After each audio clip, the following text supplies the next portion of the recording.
왜냐하면 지난 한 주간의 가장 큰 사건 중에 하나가 바로 헝가리 부다페스트 다뉴브 강에서 33명의 한국 사람들을 태운 유람선이 불의의 사고로 침몰하는 사건입니다. 자세한 내용을 언급하지 못하는 이유는 사실 그 숫자 하나만 들어도 마음이 상하고 여전히 마음이 아프기 때문이죠. 오늘 하루도 우리가 보낼 때에 먼저 그 사랑하는 가족들을 잃어버린 유족들의 마음에 하나님의 위로를 주님 앞에 기도해 주시고, 이후에 모든 일들이 잘 처리되어져서 일로 말미암아 한국 사회가 하나 될 수 있는 계기요, 또한 대한민국의 국민이라는 사실을 어디에 가든지 자랑스러워할 수 있는 좋은 기회가 될 수 있도록 계속해서 기도해 주시면 감사드리겠습니다. 여러분, 한 주간만 보더라도 이렇게 우리에게는 힘들고 어려운 일들이 생각지도 못하게 발생을 합니다. 어떻게 해야 되겠습니까?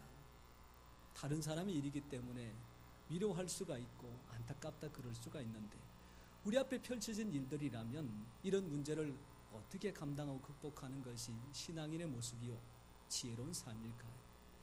성경은 이런 삶에 대하여 이미 말씀 속에 정확하게 방법들을 제시하고 있습니다.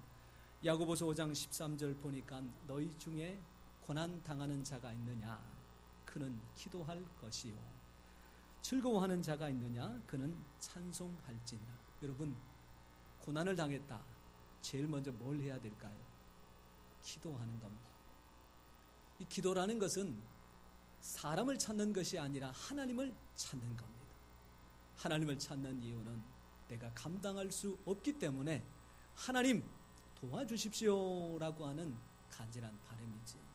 여러분, 그저 큰 바위 앞에 가서 밤새도록 비나이다 비나이다 하는 이런 믿음 아니고, 큰 나무 아래 가서 정화수 한 그릇 떠놓고 그저 원하는 마음을 그대로 전하는 이런 비는 신앙이 아니라, 살아계셔서 우리의 기도를 들으시고 기도보다 더 좋은 것으로 갚아주실 하나님을 믿고 그 하나님 앞에 도움을 구할 때에 우리 하나님께서 그 믿음을 보시고 믿음대로 응답해 주실 줄 믿습니다.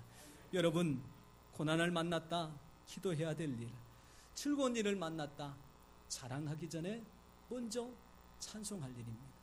여러분, 찬송은 노래가 아니지요.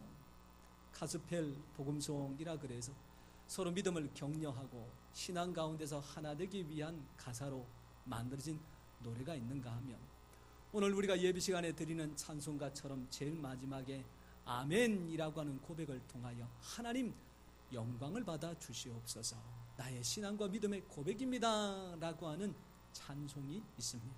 두 가지를 크게 구분해서 잘 됐느냐 못 됐느냐 이 문제가 아니라, 즐거운 일, 잘 된 일, 성공한 일, 복된 일을 만나면 이 복을 내가 잘해서 얻었다 자랑이 아니라 하나님께서 나에게 허락해 주셨습니다. 그래서 하나님 앞에 감사와 찬양과 영광을 통하여 올려드리는 것이 찬송이라면, 즐거운 일, 좋은 일 만났을 때에 하나님 앞에 찬송하는 것, 하나님을 기쁘시게 하고 하나님께서 복 주시는 믿음의 모습입니다. 사랑하는 성도 여러분, 지난 한 주간 국가적인 슬픔을 당했을 때 우리 온 국민이 지금까지 해왔던 기도의 열심을 통하여 하나 되면 슬픔을 넘어 하나님께서 이기게 하여 주시고, 이 모든 일들이 잘 처리와 해결되어져서 한국 사회가 하나 되는 은혜를 베풀어 주실 때에 요즘 같은 힘들고 어려운 시절에도 세계 가운데 쓰임받는 대한민국 사회 반드시 하나님께서 이루어 가실 줄 믿습니다. 여러분, 말씀만 그런 게 아닙니다. 신앙의 고백에 있는 찬송가 212장, 너 성결기 위해 주 따라가고 일 다급하여도 당황치 말고, 참 즐거울 때나 정말로 즐거울 때나 또는 슬플 때나 세상살이 이런저런 일이 생길 때마다 어떻게 해야 될까요? 너 주님만 믿고 늘 따라가라. 이런 일 생겼을 때 당황하지 말고, 너무 교만하지 말고 주님만 믿고 따라갈 때에 그 인생을 하나님께서 책임져 주실 줄 믿습니다. 이렇게 신앙의 가장 기본이 되는 기도와 찬송을 평소에 잘 훈련해 놓으면 적절할 때 사용할 수 있는 신앙의 무기가 되죠. 군대 갔다 오신 분들 아마 지금도 PRI라고 하면 생각해보면 아마 뜨끔하실 겁니다. 피가 나고 알이 배기고 또한 뭐가 이가 흔들리고 빠질 만큼 힘든 일들이 총 쏘는 연습과 훈련입니다. 여러분, 군대 2년 동안 있어도 총 한 번 제대로 쏴보지 못하고 제대하는 사람들이 부지기수인데 왜 그 훈련을 그렇게 악착까지 시킬까요? 전쟁이 발생하면 사실은 죽고 사는 문제는 한순간에 달려 있습니다. 열심히 훈련하여 준비한 군인은 자기도 지키고 동료도 지키고 국가도 지킬 수 있지만 제대로 훈련되지 않은 사람은 자기도 다치고 옆에 있는 전우도 지킬 수가 없습니다. 기도의 훈련, 찬송의 훈련, 평소에 열심히 실전까지 잘 해놓으면 어려운 일 만났을 때 기도하여 하나님 앞에 도움을 구하여 극복할 수가 있고 즐거운 일 만나 하나님 앞에 찬송과 영광 돌리며 거만하지 않을 수 있으니 이것이 믿음과 신앙의 가장 복된 길이요 하나님의 축복의 정답인 것을 믿으시기를 축원합니다. 여러분, 이렇게 기도와 찬송만큼이나 우리가 신앙으로 하나님 앞에 살아갈 때에 꼭 해야 될 훈련이 하나 더 있다면 저는 그 훈련이 오늘 말씀에 나오는 것처럼 축복하는 훈련이다. 축복하는 훈련. 여러분, 오늘 본문의 말씀은 먼저 하나님께서 모세에게 축복하라고 주신 말씀이고 모세는 그 말씀을 그대로 감당해야 될 아론과 아론의 아들 제사장들에게 그대로 말씀을 가르치고 지키게 하는 말씀의 원리입니다. 이 말씀을 드리는 이유는 축복하라고 하는 말씀은 신앙인들이 선택할 수 있는 것이 아닙니다. 하고 싶으면 하고 하기 싫으면 안 하는 것이 아니라 신앙, 하나님의 자녀, 천국 백성이라면 반드시 해야 될 하나님의 명령이고 또한 그것을 지키는 자에게 하나님께서 축복하시겠다고 약속하신 복의 원리가 됩니다. 여러분, 성경에도 원수에 대한 언급이 있습니다. 원수는 미워할 대상이 아니라 어떤 대상입니까? 기도해 줘야 될 대상이고 또 사랑해야 될 대상이고 더 나아가서 축복해야 될 대상입니다. 어떻게 원수를 축복할 수 있을까? 성경은 그렇게 기록합니다. 원수를 미워하지 않고 사랑하고 기도하면 하나님께서 그 기도하고 사랑하고 축복한 사람의 인생을 어떻게 해요? 책임져 주시겠다.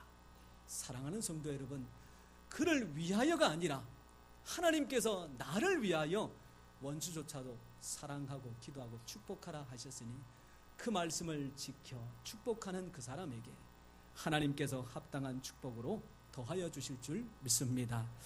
여러분, 우리가 보통 사용하는 말이 사실 남자와 여자가 그 말하는 숫자에 큰 차이가 있습니다.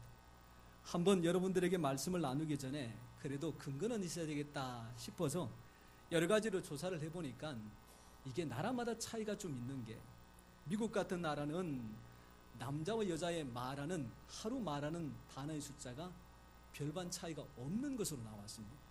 남자들은 한 15,000 정도의 단어로 하루에 사용한다면 여자분들은 15,600 정도의 단어, 기껏 해봐야 한 600단어밖에 차이가 안 난다 그러는데 영국에서 조사한 자료는 좀 다릅니다. 여자들은 하루에 3만 단어를 말하고 남자들은 그의 절반밖에 안 되는 15,000 단어를 말한다. 이 신문 기사를 보고 부부가 이야기가 생겼습니다. 아니, 어떻게 똑같은 하루를 사는데 남자들은 15,000밖에 안 하는 여자들은 그 2배나 말을 많이 하느냐. 그랬더니 그 이야기를 듣고 있던 아내가 이렇게 설명을 합니다. 여자들은 남자들과 말할 때면 모든 것을 되풀이해서 다시 말해줘야 되니까 더 말을 많이 하는 거예요. 그 이야기를 듣던 남편이 대뜸하는 말, 뭐라고? 그러니까 또 설명을 해줘야 되는 거예요. 이러다 보니까 말을 많이 하게 된다고 하는 이야기입니다. 말이 15,000 단어를 말하나 3만 단어를 말하나 여러분들 말들 중에 들어도 그만 안 들어도 그만 그런 말이 있습니다. 또 반대로 들으면 안 되는 말이 있고 뱉으면 안 되는 말이 있습니다. 그러나 하면 할수록 하는 사람이 기쁘고 듣는 사람이 행복한 그런 귀한 말들이 있지요. 우리 모든 성도님들 말 한마디 할 때에도 내 마음속에 기쁨이 있고 듣는 사람에게 행복을 가져다 줄 수 있는 그런 축복의 사람들이 다 되시기를 축원합니다. 여러분, 오늘 이 시간에 우리 들으면 좋고 말하면 기분 좋은 한마디 말 한번 연습을 해보십시다. 오늘 성경 말씀에 하나님께서 축복하라고 하신 이후에 가장 먼저 무엇을 축복할까요? 그랬더니 24절 말씀에 하나님은 너를 지키시는 분이시다고 하는 것을 축복하라 그럽니다. 우리 옆에 있는 분들을 향해서 이렇게 한번 축복하며 고백해 보십시다. 하나님은 당신을 지키시는 분이십니다. 이렇게 한번 고백해 보십시다. 시작. 하나님은 당신을 지키시는 분이십니다. 지키시는 분이십니다. 여러분, 이 지킨다라고 할 때에 혹시 이 피부적으로 와닿는 느낌이나 감정이 있을지 모르겠습니다. 지키는 것도 이게 참 상황이나 사람에 따라서 지각각입니다. 똑같지가 않습니다. 그런데 오늘 성경에 나오는 지키다라고 하는 말은 사실 이스라엘 백성들이 광야 생활할 때에 그들의 주변의 삶을 가시로 울타리를 만들어서 지켜주신다고 하는 이야기입니다. 여러분, 우리는 어릴 적에 저도 그렇고 여러분들께서도 어릴 적에 아마 경험하셨던 모습이 있을 겁니다.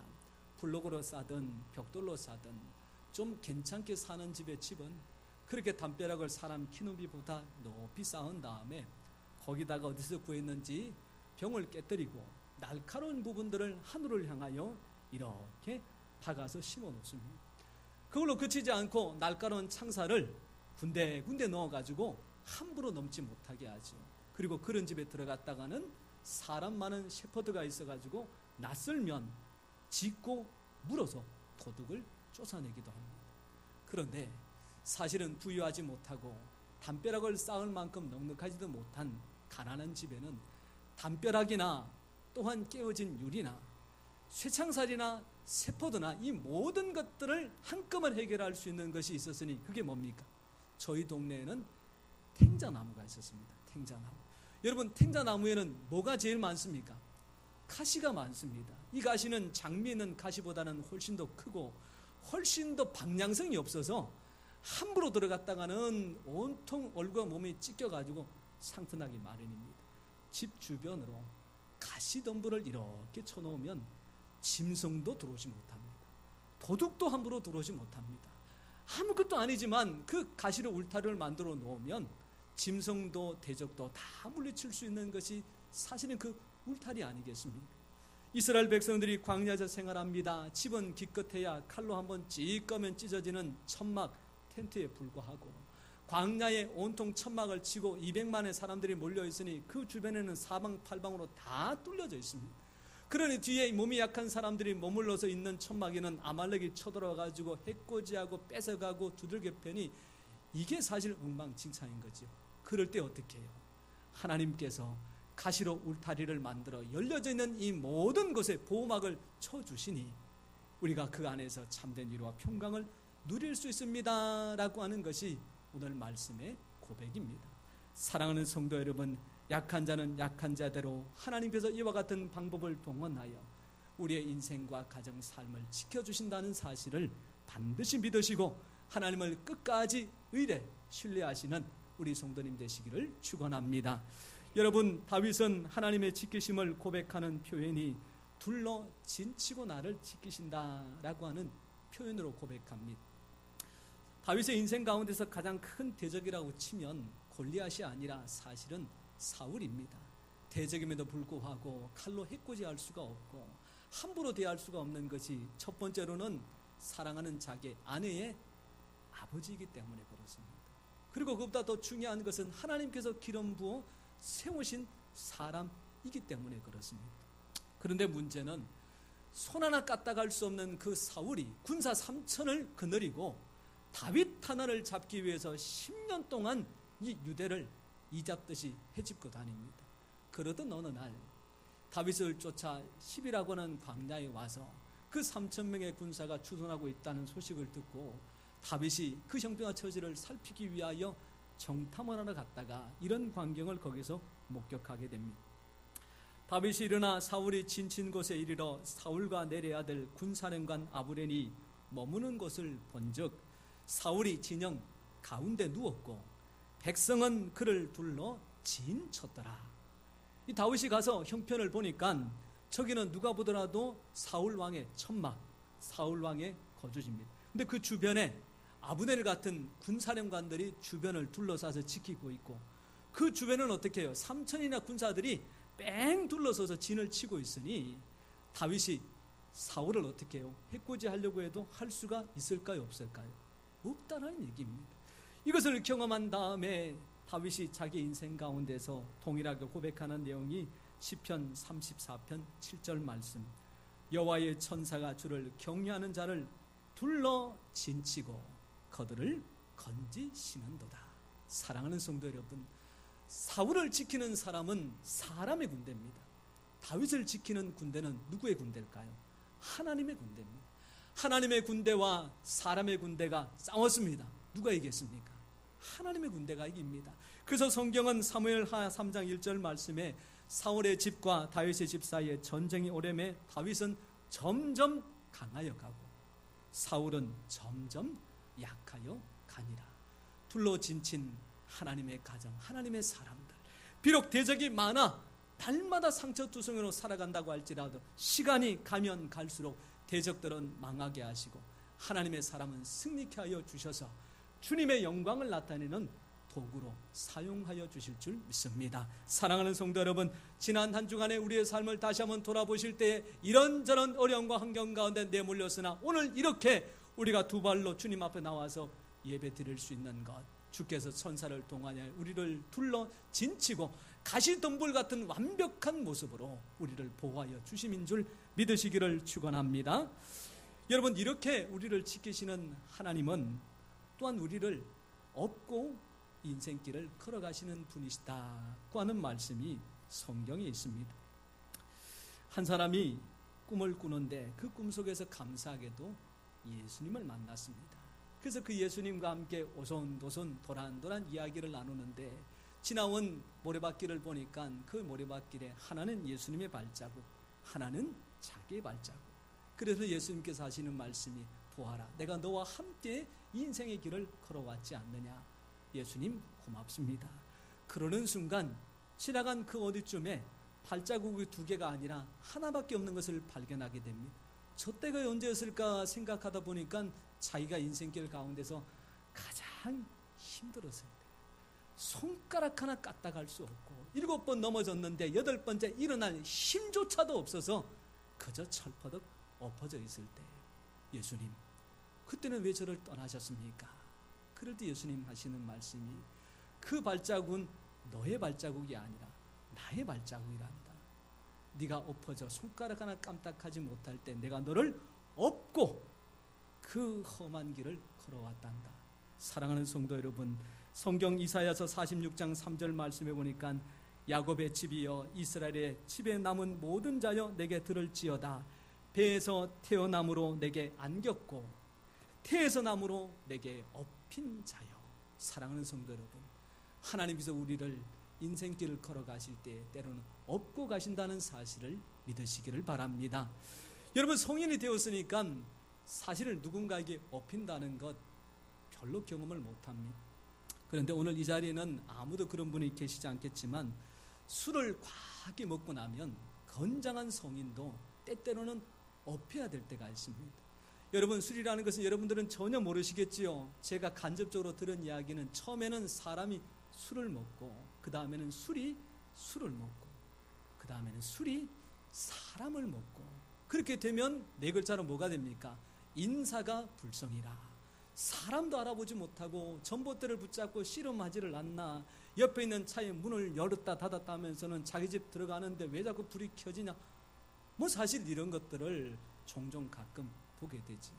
그러면 그 중에 좀 멀쩡한 사람이 아이고 이렇게 내버려둬서는 안 되겠다 싶어서 인사물성인 친구를 등에 업고 택시를 태우거나 아니면 집 있는 데까지 바르다 줍니다. 여기서 문제가 있습니다. 그저 취했으면 두 팔 그냥 축 늘어뜨리고 업어지는 친구한테 몸을 맡기면 되는데 그 업혀가지고는 뭐 온 사방 다 간섭해대가면서 팔다리 움직이더니 이 업은 친구가 보통 힘든 게 아니고 막 갖다 내버리고 싶은데 그럴 수는 없고, 여러분들 그렇게 가면 업힌 사람만 힘든 게 아니라 업고 가는 사람도 굉장히 힘이 듭니다. 하나님께서 우리를 업어주실 때 아무 때나 업어주시는 거 아닙니다. 손가락 하나 움직이지 못할 때, 아무도 도와주는 사람이 없을 때, 일어나려고 애써 보지만 일어날 칠락 같은 희망도 없을 때에 그저 철퍼덕 주저앉아 있는데, 그때 하나님께서 우리의 생을 업고 그 길을 가시는데, 엎혀서도 하나님 왜 내가 가고자 하는 대로 안 가고 이 길로 자꾸 나를 끌고 가십니까? 몸부림치고, 하나님 나 안 엎히겠습니다. 그냥 내버려 두세요. 망하는 생 그냥 내버려 두세요. 이렇게 그냥 끝나게 내버려 두세요. 그렇게 몸부림칠 때에, 그렇게 몸부림치는 당사자가 힘들고 하나님께서 업고 가시는 게 굉장히 불편합니다. 그때는 어떻게 해야 될까요? 에라 모르겠다. 하나님 알아서 하십시오. 두 팔을 몸에 다 누이고 가자는 대로 가고 눕히는 곳에 눕고 해주시는 대로 다 해주면 아침에 일어나면 어떻게 해요? 더럽고 추저봤던 옷 다 갈아입혀주고 알게 모르게 얼굴은 깨끗하게 닦여져 있고 발도 어떻게 해요? 물로 깨끗하게 씻어 누가 이렇게 두었을까 생각하는 경험을 하게 되는 거죠. 사랑하는 성도 여러분, 걸어갈 힘이 없을 때에, 일어날 힘이 없을 때에 지키시는 하나님을 믿고 의지한다면 주님께 모든 것들을 맡기시고 주님의 인도하심을 쫓아 걸어가시는 우리 성도님 되시기를 축원합니다. 여러분, 지키시는 하나님께서는 또 한 가지 우리와 함께 하심으로 우리의 인생을 지켜주십니다. 여러분, 병원에 입원하여 수술을 받는 한 권사님을 만났는데 교회에 힘든 일을 혼자 거뜬하게 잘 짊어지고 나아갑니다. 아니, 누가 와서 좀 도와달라고 부탁을 하시지요. 그랬더니 아이고 그분도 바쁘실 텐데 제가 그냥 혼자 다 할 수 있습니다. 아니, 이렇게 나와서 하시는 거 힘들지 않으세요? 누구 한 사람을 좀 불러주시죠. 그랬더니 아이고 그 사람 기다릴 바야 그냥 제가 혼자 해치우면 말지요. 아니, 그렇게 혼자도 거뜬하게 해결하시는 분이셨어요. 그런데 수술을 앞두고, 사실 이게 생명이 왔다 갔다 하는 수술은 아님에도 불구하고 괜히 모르게 걱정이 되는 거예요. 그래서 한번 슬쩍 여쭤봤습니다. 아니, 수술할 때 누가 옆에라도 있어야 되지 않겠습니까? 그랬더니 하시는 말씀이, 안 그래도 우리 남편한테 그때만은 꼭 좀 옆에 있어 달라고 부탁했다라고 이야기하더라고요. 나중에 봤더니 남편분이 오셔서 그 옆을 딱 지키고 수술 받으러 들어갈 때 나올 때에 함께 주셨습니다. 여러분, 그 남편분이 의사가 아닙니다. 수술을 할 수 있는 것도 아닙니다. 간호사가 아닙니다. 약을 처방해 주는 것도 아니고 처치를 해주는 것도 아닙니다. 그저 그 옆에 가만히 있기만 해도 그 권사님에게는 마음이 편안하고 수술을 감당할 수 있는 평강이 그의 마음속에 찾아드는 겁니다. 사랑하는 성도 여러분, 야곱이 외로웠습니다. 쓸쓸했습니다. 집을 떠났습니다. 형은 자기를 잡아 죽이려고 할 때에 막막한 외삼촌이 있는 그 라반의 집으로 향하여 나아가다가 어느 곳에서 철퍼덕 엎드려 깊은 잠에 빠졌습니다. 그때 하나님께서 천사를 보내 그를 만나주시고 깨어나 이런 말씀으로 그에게 격려해 주시지요. 창세기 28장 15절, 내가 너와 함께 있어 내가 어디로 가든지 너를 지키며 너를 이끌어 이 땅으로 돌아오게 할지라. 사랑하는 성도 여러분, 하나님이 함께 해주시는 것이 나를 지키고 보호하여 주시는 특별한 방법인 줄 믿습니다. 사랑하는 성도 여러분, 다니엘은 사자굴에 들어갔지만 하나님께서 함께 해주시니 머리털 하나 상하지 않았습니다. 다니엘의 새 친구는 풀무불에 던져졌으나 하나님께서 함께 하시니까 오히려 그곳에서 하나님의 영광을 나타내는 귀하고 복된 삶이 되었습니다. 요셉은 애굽의 노예로 팔려가서나 하나님께서 함께 하시니 그의 주인의 집이 형통하였더라. 하나님께서 함께 하시는 자 지켜주시고 그로 말미암아 형통한 복을 허락하여 주시는 줄 믿습니다. 사랑하는 성도 여러분, 돈이 있을 때에는 친구가 많습니다. 그런데 그 돈이 없으니 다 떠나가 버리고 맙니다. 그때에 예정을 생각해서 도와달라라고 부탁을 하면 도와줘야 마땅한 사람의 도리인데, 그때 매몰차게 내가 너와 무슨 상관이 있느냐라고 하는 말, 사실 우리는 듣고 싶지 않지만 가끔 듣습니다. 성경에 보니까 그런 사람이 있었어요. 돈이 많이 있을 때는, 펑펑 쓰고 다닐 때는 주변에 온갖 사람들이 다 모여들었고 자기 좋다고 수많은 사람들이 있었습니다. 그런데 가지고 있던 돈 다 잃어버리고 아무것도 없을 때에 어디 가서 밥 한 끼 달라 그래도 먹고 살지 못할 만큼 외롭게 된 사람, 살기 위하여 돼지우리를 찾았습니다. 돼지가 먹고 남은 쥐업 열매로 굉장히 배를 그냥 채우고 있을 때 드는 생각, 무슨 생각입니까? 내 아버지 집에 가면 종들도 굶어 죽지 않을 텐데. 그렇게 정처 없는 발걸음을 아버지 집으로 향했더니 아버지는 먼 데서 그를 보고 반겨 안아 집안으로 들이고 그의 모든 자녀의 권세를 회복시켜 주셨습니다. 사람이 없는 것 때문에 속상해 한다면 믿음 아닙니다. 물질이 없는 것 때문에 마음 상한다면 신앙 아닙니다. 없는 것 때문에 실망하고 실족하지 말고 말씀처럼 지켜주시고 함께하시고 때로는 업어주시는 하나님 때문에 인생의 고난길 거뜬하게 감당하시고 승리하시는 우리 모든 성도님 되시기를 축원합니다. 오 신실하신 주라고 하는 찬양이 있지요. 오 신실하신 주, 오 신실하신 주, 내 너를 떠나지도 않으니라, 내 너를 버리지도 않으니라. 약속하셨던 주님, 그 약속을 지키사 이후로도 영원토록 나를 지키시리라 확신하네. 사랑하는 성도 여러분, 이후로 하나님께서 지켜주신다는 사실을 절대 마음속에서 잊지 말고 어떠한 일들 앞에서도 하나님 바짓가랑이 꼭 붙들고 주님 나라 갈 때까지 믿음의 승리자들 다 되시기를 주님의 이름으로 축원합니다. 기도하겠습니다. 하나님,